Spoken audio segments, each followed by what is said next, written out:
नमस्कार मित्रों, आज हम बात करने जा रहे हैं जो हमारे प्राणायाम का क्रम है उसका अंतिम प्राणायाम प्रणव प्राणायाम।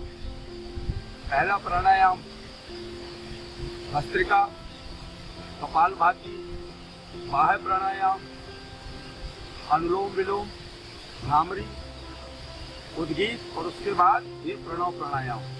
वास्तव में प्रणव प्राणायाम ही प्राणायाम, बाकी सब जितने भी प्राणायाम है वो सब शुद्धि क्रियाएं हैं। और महर्षि पतंजलि ने अपने साधन पाद के 49वें श्लोक में प्राणायाम की व्याख्या की और उस व्याख्या में उन्होंने ये कहा है कि जब तक आपका आसन सिद्ध नहीं होगा तब तक आप प्राणायाम के लिए तैयार नहीं हो सकते। यम नियम आसन, उसके बाद चौथा आयाम है प्राणायाम।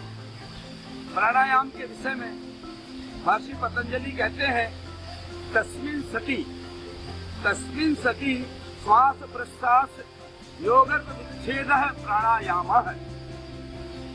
अर्थात कि जब श्वास और प्रश्वास की गति रुक जाती है तब वह प्राणायाम होता है।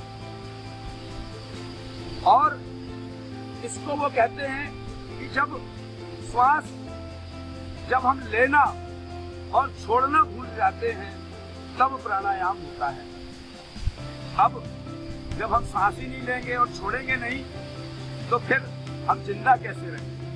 लेकिन प्राणायाम का जो परिभाषा है वह यही है कि जब हमारा प्राणायाम सिद्ध होता है, क्योंकि श्वास लेना और श्वास छोड़ना यह महर्षि पतंजलि ने इसे विघ्न माना है। और यह सिद्ध करने के लिए हमें सीधे बस किसी भी आसन में बैठ जाइए, लंबे समय बैठ सकते हैं। अब हमें न सांस लेने का प्रयास करना है न सांस छोड़ने का प्रयास करना है। जो हो रहा है होने दीजिए।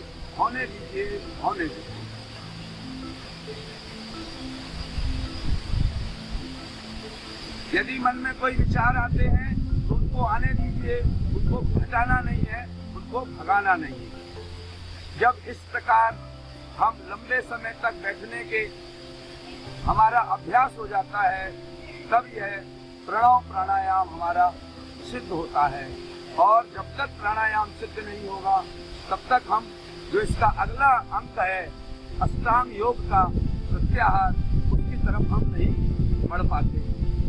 तो जितने भी हमने पिछले 6 प्राणायाम किए उसके बाद उन सब का जो निचोड़ है, उन सब का जो लाभ है, उन सब के कारण जो हमारे शरीर में परिवर्तन हुआ है, उन सब के कारण जो हमारे विचारों में परिवर्तन हुआ है, उन सब का पूरा योग प्रणव प्राणायाम में हमको दिखाई देता है।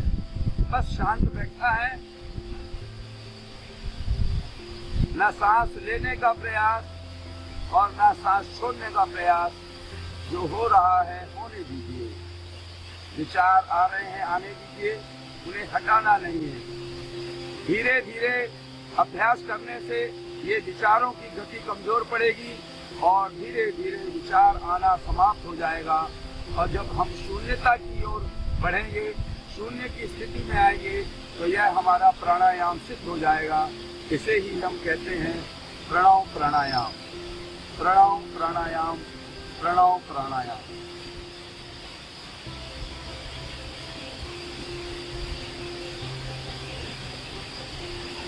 जब हमारा यह प्राणायाम सिद्ध हो जाता है तब हम प्रत्याहार की ओर बढ़ जाते हैं।